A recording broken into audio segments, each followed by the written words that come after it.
क्या कहा था? आका हुसैन कहते अगर मैं शहीद हो जाऊं तो मेरी कब्र पर मेरे जिस्म पर आपको बेपर्दा नहीं आना है।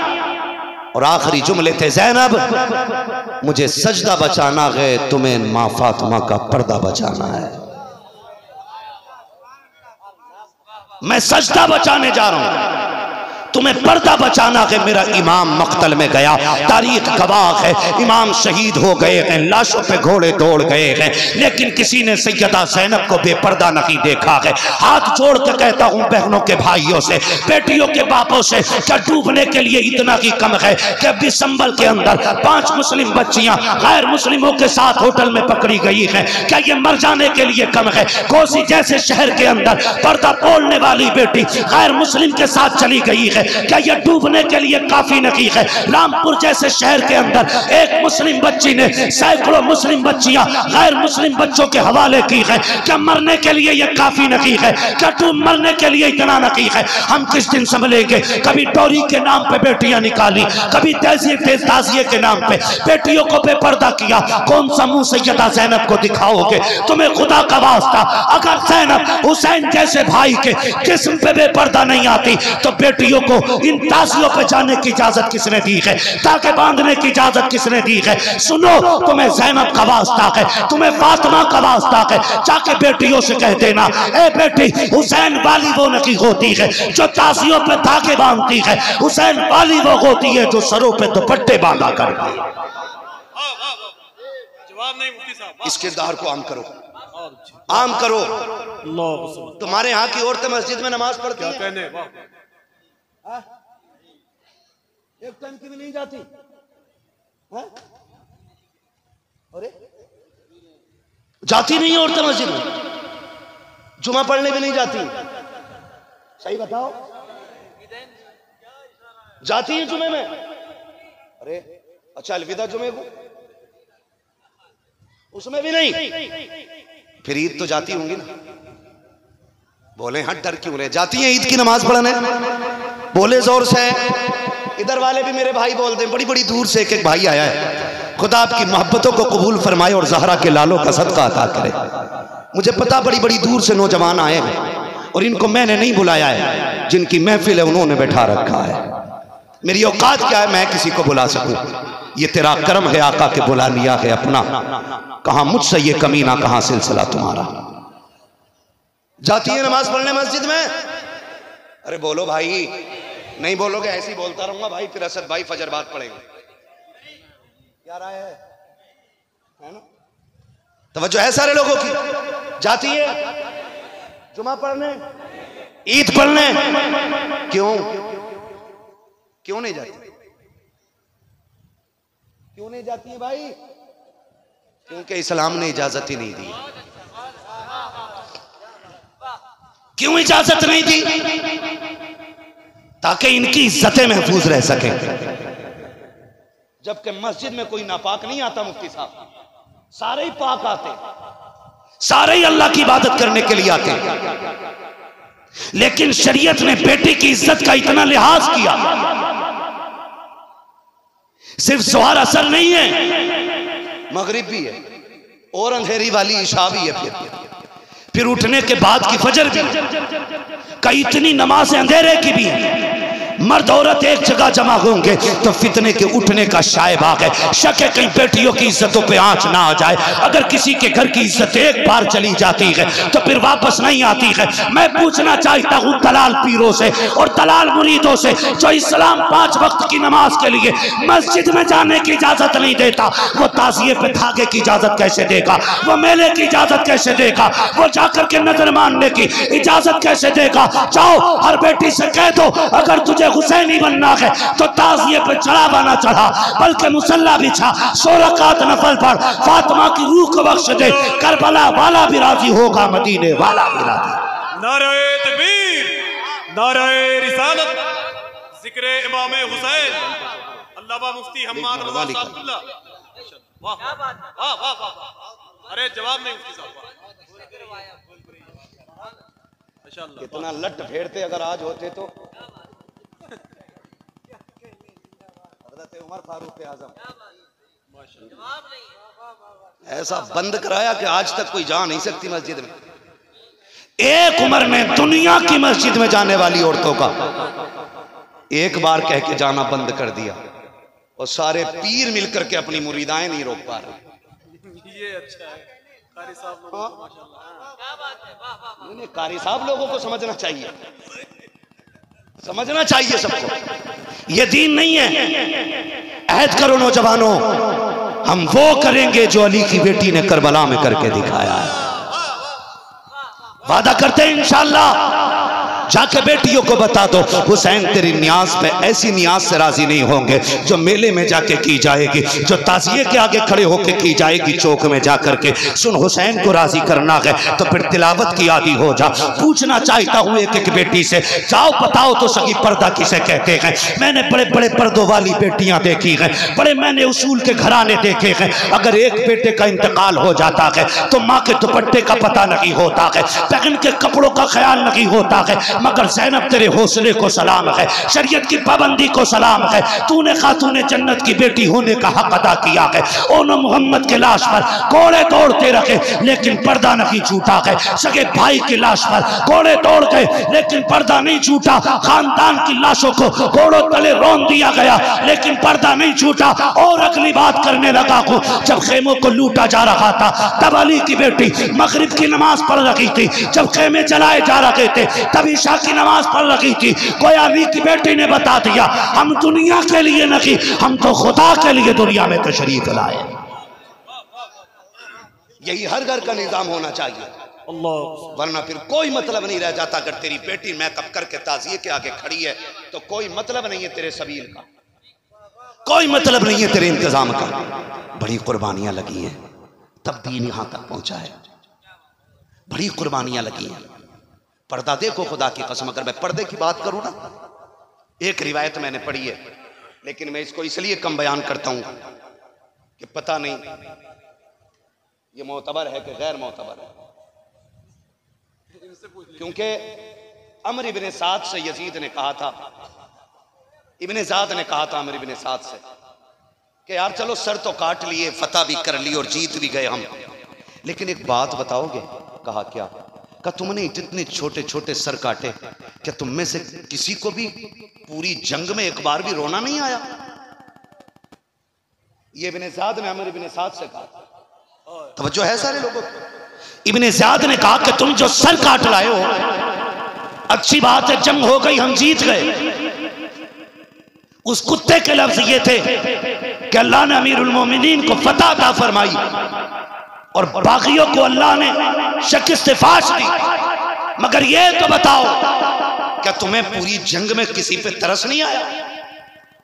या अमर इब्ने साद जैसा कुत्ता कह रहा है, इब्ने ज़ाद जैसा। अब अमर इब्ने साद का जवाब सुनो। उसने कहा एक बार तो मुझे भी रोना आ गया था। कहा कब? तवज्जो है भाई, मैं इन लोगों के हुक्म पे आगे चल रहा हूं वरना मेरा वक्त मुकम्मल हो गया, ठीक है ना? क्या कहा कि एक बार तो मुझे भी रोना आया। कहा कब? कहा जब हुसैन घोड़े से नीचे आए और आपका घोड़ा वापस खेमे में पलटा, जीन खाली थी। हुसैन जब नीचे आए किसी में जुर्रत नहीं थी, कोई अली के बेटे के पास चला जाता। उसने कहा मैंने 42 फौजियों को भेजा था, सर काट के लाओ। कहा जब अली के बेटे ने यूं सर घुमाया तो सारे तलवार छोड़ के आ गए थे। कहता उसी बीच में जब घोड़ा पलटा और घोड़े की जीन हुसैन की सकीना ने खाली देखी, कहा उसने खेमे से निकल के मक्तल की तरफ देखा, हुसैन कायदे में बैठे थे करबला के मैदान में। कहा तब हुसैन की सकीना दौड़ के आई। कहता पैदा करने वाले की कसम, पर्दा बहुत अहम था हुसैन के घर का कि वो 7 साल की सकीना भी इस तरह आ रही थी कि मैंने उसके चेहरे की एक झलक भी नहीं देखी थी। ये वो कह रहा है अमर इब्ने साद, ये कह रहा है मैंने एक झलक उसके चेहरे की नहीं देखी। का 7 साल की बेटी का पर्दा ऐसा था। का सुन रोना कब आया? का जब बेटी आई हुसैन की गोद में बैठी और बाप के चेहरे का लहू साफ करने लगी। मेरे इमाम बेटी से प्यार कर रहे, बेटी बाप से प्यार कर रही है। कब मैं सामने खड़ा था तो हुसैन ने एक दहाड़ मारी और एक मर्दाना आवाज में कहा था, कुत्तो अपनी नजरें फेर लो, मैं अपनी पर्दे वाली बेटी से मुलाकात कर रहा हूं।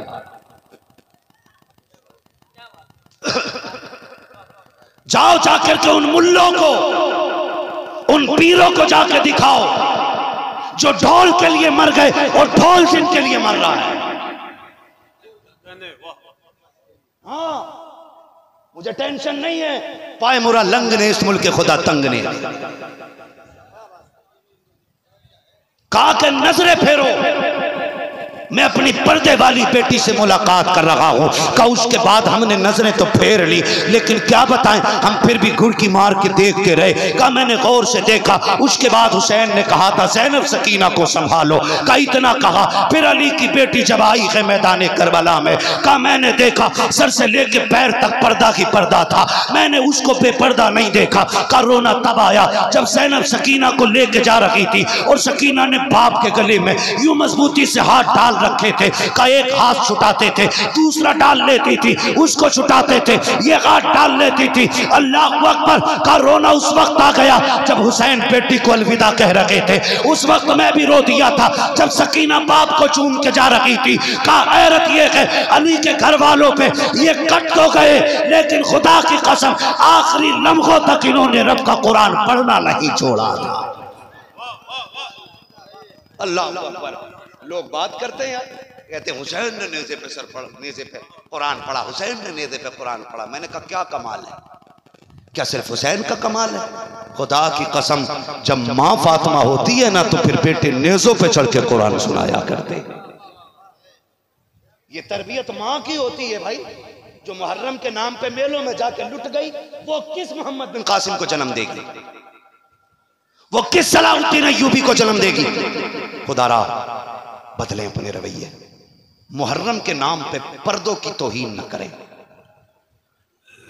ताज़िये के नाम पे हुसैन की बचाई हुई शरीयत से खिलवाड़ न करें। हुसैन अपने लिए करबला में नहीं आए थे, हुसैन खानदान के लिए करबला में नहीं आए थे, बल्कि ये जुमले थे आपके मक्के से चलते वक्त जब कहा था हुसैन आपका हो तो यजीद के पास इतनी फौज नहीं जितनी अली के बेटे के पास फौज इकट्ठी हो सकती है। फरमाया मैं लड़ने नहीं जा रहा हूं। कहा कूफे वालों की गद्दारी मशहूर है, फिर भी जा रहे। फरमाने लगे हाँ। कहा क्यों? कहा अगर कयामत में इन्होंने ये दावा कर दिया ना कि हुसैन को हमने बुलाया था नहीं आए थे तब हमने यजीद की बैत कबूल की थी। फरमाया फिर मैं रब की बारगाह में क्या जवाब दूंगा? फरमाया अब जान जाए तो जाए, हुजूर के दीन पे आंच नहीं आने देंगे। उम्मत के लिए हुसैन करबला में आया था, आज हुसैन के लिए बेटियां मैदान में निकल आई, बाजार में निकल आई। ये कौन सा दीन है हमारा? इसे दीन नहीं कहते, इसे शरीयत नहीं कहते। एक एक जवान को सलाम करता हूं जिसने शरीयत के दायरे में रह करके इमाम हुसैन की याद मनाई है। एक एक बच्चे को मेरा सलाम है जिसने शरीयत की हद में रह करके करबला वालों का तज़किरा किया है। एक एक बेटी की आबरू को सलाम है जिसने घर में बैठ करके करबला के नाम की न्याज कराई है। वो माँ इज्जतों वाली हैं जो घर में रखी हैं और घर में रहते हुए ज़ैनब के नाम के नारे लगाए। मगर खुदारा अगर कोई बेटी हुसैन के नाम पे बेपर्दा निकल गई है ना तो फिर खुदा का वास्ता ना करें ऐसा। आइंदा किसी बहन बेटी को ना निकलने दीजिएगा हुसैन के नाम पे बेपर्दा हो करके, इसलिए कि इसी पर्दे को ज़ैनब ने करबला में बचाया है। इसी पर्दे को ज़ैनब ने करबला में बचाया। और ये मत समझना मेरा हुसैन मजबूर था या है या होगा। हुसैन कल भी मुख्तार था, आज भी और कल भी मुख्तार रहेगा। हाँ क्यों? क्योंकि वो नबी का शहजादा है, नबी का शहजादा है। वक्त होता तो मैं बात करता, बस इतना समझ लो। एक वाकया सुना देता हूँ, मुझसे फरमाइश भी हुई है, मगर एक बात मैं करबला के बाद की बता देता हूँ। 10 मुहर्रम को तारीख़ करबला मुकम्मल हो गई। मेरा इमाम शहीद, इमाम की शहादत के बाद हुसैनी किरदार को सैयदा ज़ैनब ने निभाया। जब करबला से इस काफिले को ले जाया गया तो 72 नेज़ों पे 72 सर। अहले बैत अतहार की शहजादियां ऊंट की नंगी पीठों पर, सबसे आगे अमर इब्ने साद, उसके पीछे हुरमला, उसके पीछे खूली, उसके पीछे सिनान, ये इस तरतीब से चले आ रहे थे। और मेरा इमाम ज़ैनुल आबिदीन पैरों में बेड़ियां, हाथों में हथकड़ी, गले में तोक। मुअर्रिखीन ने लिखा है कि हथकड़ियां जमीन पे सबसे पहले इमाम ज़ैनुल आबिदीन के लिए बनी, सॉरी तोक गले का सबसे पहले इमाम ज़ैनुल आबिदीन के लिए बनाया गया। और इतना वजनी था वो तोक कि आप उसके वजन की वजह से रुकू की तरह झुक के चल रहे थे। क्या पता दीन क्या है। हमने तो ढोल को ही दीन समझ रखा है, हमने ताशों में दीन समझ रखा है। ढोल ताशे बजे, अमर इब्न साद इब्न ज़ियाद का हुक्म था कि इन मकतूलों के आगे ढोल बजने चाहिए ताकि दुनिया को यह पता चले कि यजीद की मुखालफत करने वाले मिटा दिए गए। इसलिए ढोल बजवाया था उसने, ताकि लोग इनका तमाशा देखने के लिए आए, इसलिए ढोल बजाया गया था। बहुत गौर से सुनिएगा, ये काफिला चला, कैदियों में सबसे आगे इमाम ज़ैनुल आबिदीन जो पैदल चल रहे थे, उनके पीछे सैयदा ज़ैनब जो ऊंट की नंगी पीठ पर रस्सियों में जकड़ी हुई हैं, उनके पीछे बाकी शहजादियां और औरतें और बच्चे थे। काफिला चलता रहा। एक जंगल से जब काफिला गुजरने लगा, इमाम ज़ैनुल आबिदीन ऐसे चल रहे थे कि पैर पूरा नहीं उठता था, बल्कि कमजोरी और तकलीफ का आलम यह था कि पैर खचेड़ के चल रहे थे, पैर खचेड़ के चल रहे थे। रास्ते में एक बूढ़ी खड़ी है, उसके हाथ में एक चादर है, चादर में गठरी बनी है, गठरी में कोई चीज है। सबसे आगे अमर इब्न साद, उसने कहा ठहर, ये काफिला तेरा ही है? कहा हाँ। कहा तू सिपे सलार है इसका? कहा हाँ। कहा मेहरबानी कर एक बात बता, क्या तेरे इतने बड़े लश्कर में कोई तबीब है? तबीब मीन समझते? डॉक्टर, कोई तबीब है?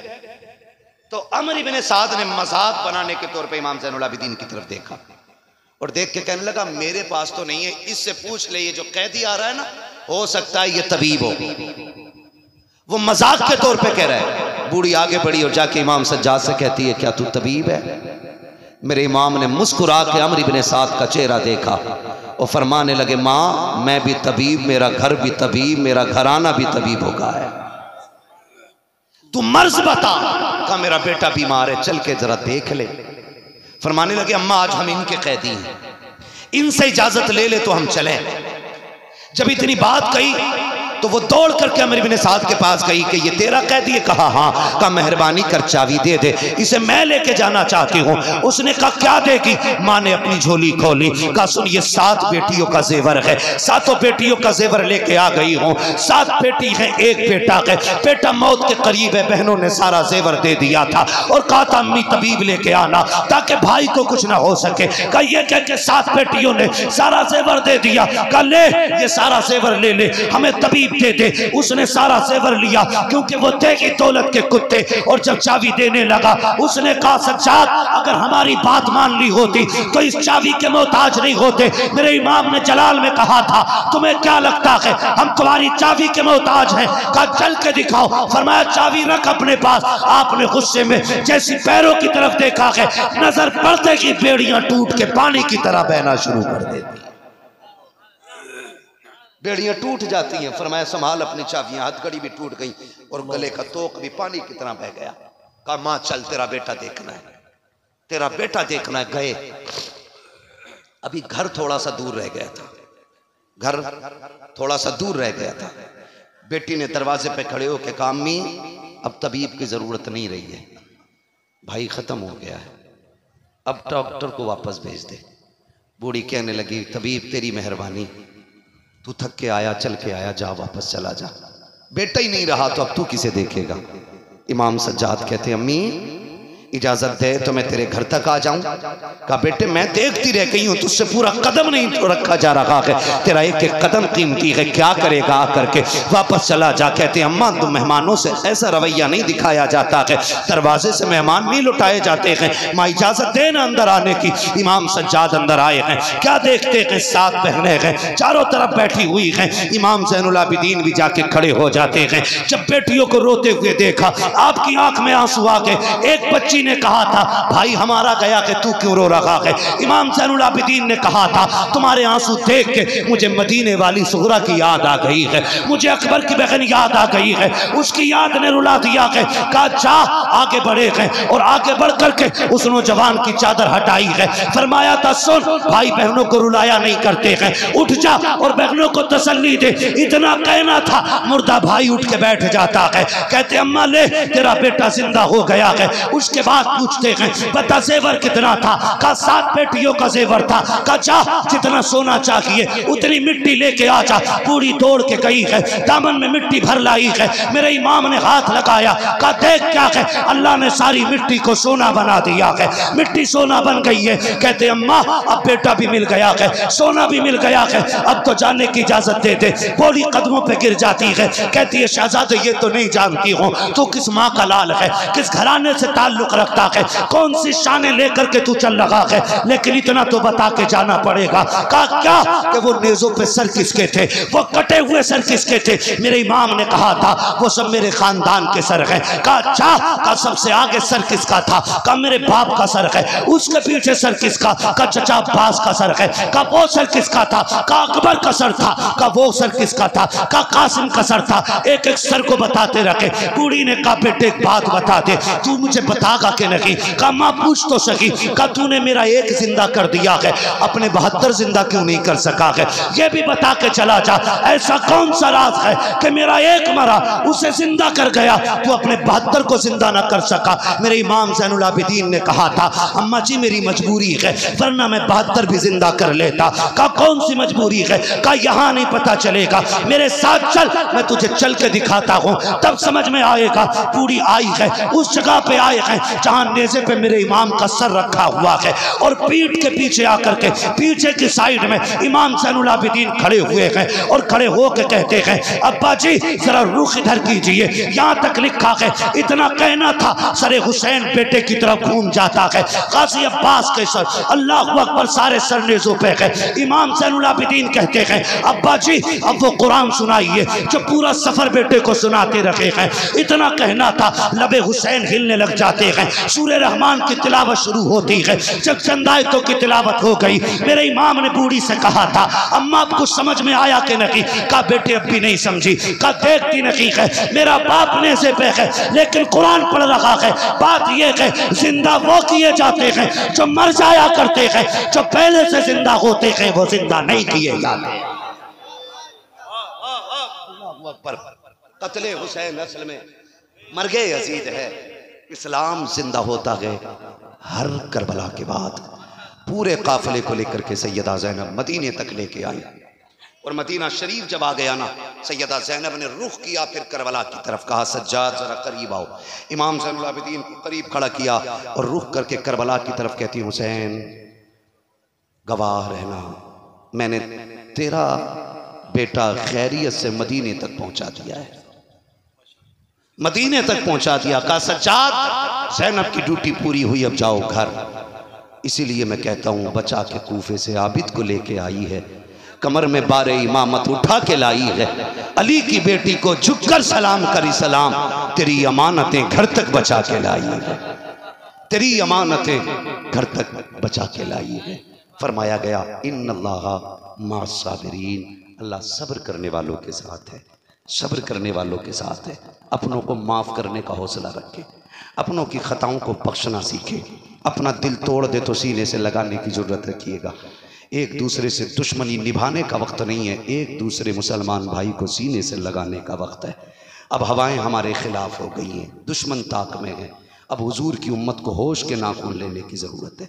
मैं जितने नौजवान बैठे सबसे कहूँगा खुदारा तालीम हासिल करें, इल्म हासिल करें, पढ़ें और इतना पढ़ें कि तुम्हारे कलम, तुम्हारी जेब का कलम तुम्हारी ताकत का एहसास दिला दे, ताकि तुम्हें कोर्ट में खड़े होकर के कचहरियों में जाकर के किसी के आगे दौलत फेंक करके उसके जूते उठाने ना पड़े। इतने काबिल बन जाइए कि लोग तुम्हारे कलम से घबराने लग जाए। और नौजवानों, अमीर होना बड़ा बात नहीं है, पैसे वाला होना बड़ी बात नहीं है, कोठियों वाला होना बड़ी बात नहीं है। बड़ी बात यह है कि आप इल्म वाले बन जाइएगा। इल्म वाले बन जाइएगा। मैं अगर पूछ लूँ ना इस हजारों के मजमे में कितने नौजवान IAS की तैयारी कर रहे हैं, कितने IPS की तैयारी कर रहे हैं, या कितनों ने IAS फाइनल कर लिया है, कितनों ने IPS कर लिया है, मुश्किल से 1% बंदे खड़े नहीं हो सकते। क्या राय तौफीक भाई, सही है ना? 1% हमारे नौजवान इस लायक नहीं है कि किसी पोस्ट वाले बंदे के आगे खड़े होकर बात कर सके। रोना इस बात का नहीं है कि तुम्हारी हुकूमत नहीं है, रोना इस बात का नहीं है कि तुम सत्ता में नहीं हो, रोना इस बात का नहीं है कि पावर तुम्हारे पास नहीं है, रोना इस बात का है कि तुम में काबिल कोई नहीं है। हम वो मोहताज हैं कि जो एक वक्त के लुकमे को भी बिना भीख मांगे नहीं खा सकते। बदलें अपने रवैये। जो भाई कमा रहे हैं वो अहद करके उठे कि अपने भाई को ना मैं इतना मजबूत बनाऊंगा कि जहां खड़ा हो जाएगा कौम की आवाज बनता हुआ नजर आएगा। हर भाई वादा करे जिसे अल्लाह ने दौलत दी है। और मुझे तो हैरत होती है, जलसे आपके इलाके में सबसे ज्यादा होते और सितम भी आपके इलाके में सबसे ज्यादा होते और सुधरते भी फिर भी नहीं। हाँ, फिर भी नहीं सुधरते। घर तुम्हारे तोड़े जाएं, दीवारें तुम्हारी फोड़ी जाएं, जेलों में तुम्हें डाला जाए, फिर भी अकल नहीं आती है। जो ठोकर खा के न संभले वो कैसा मोमिन है? मोमिन वो है, फरमाया गया मोमिन कभी एक बिल से दोबारा नहीं डसा जाता है। अगर ठोकर लग गई है तो तैयारी करो और इतने काबिल बनो कि भीख मांग के कुर्सी ना मिले, बल्कि तुम्हारी काबिलियत गिरबान पकड़ के हक छीनने की ताकत रखती है।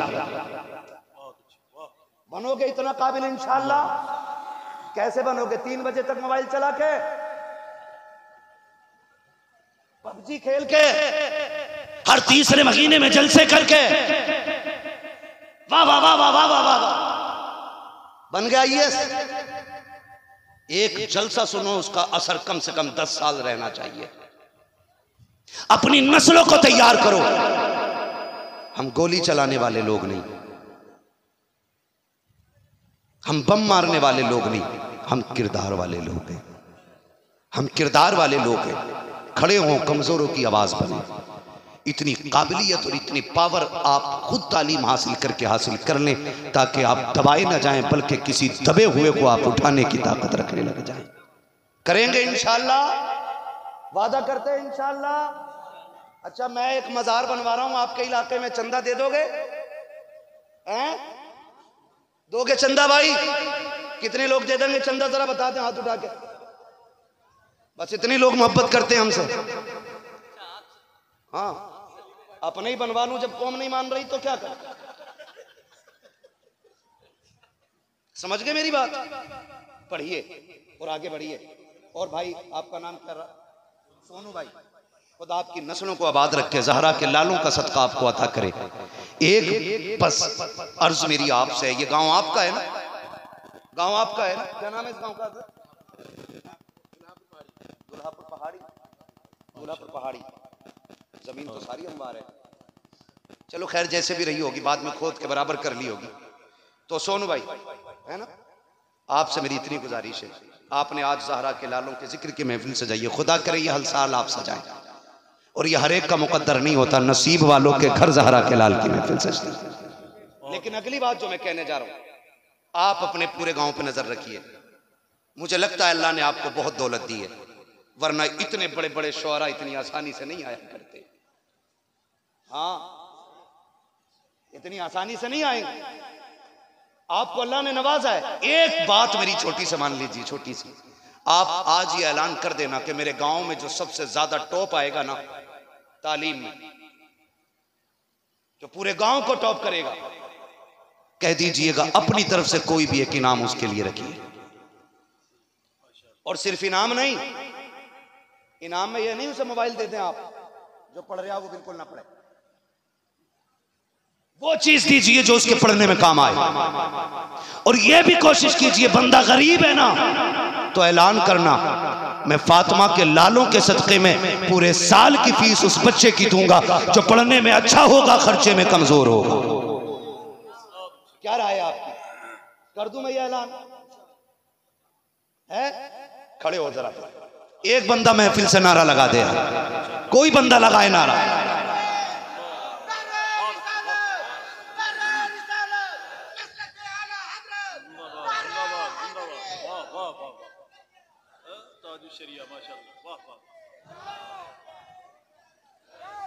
मैंने सोनू भाई से कह दिया है, अगर आपकी इस बस्ती में कोई बच्चा टॉप करेगा और गरीब होगा, ताकत नहीं होगी आगे बढ़ने की, माइंडेड होगा, उसका खर्चा ये उठाएं जितना हो सके।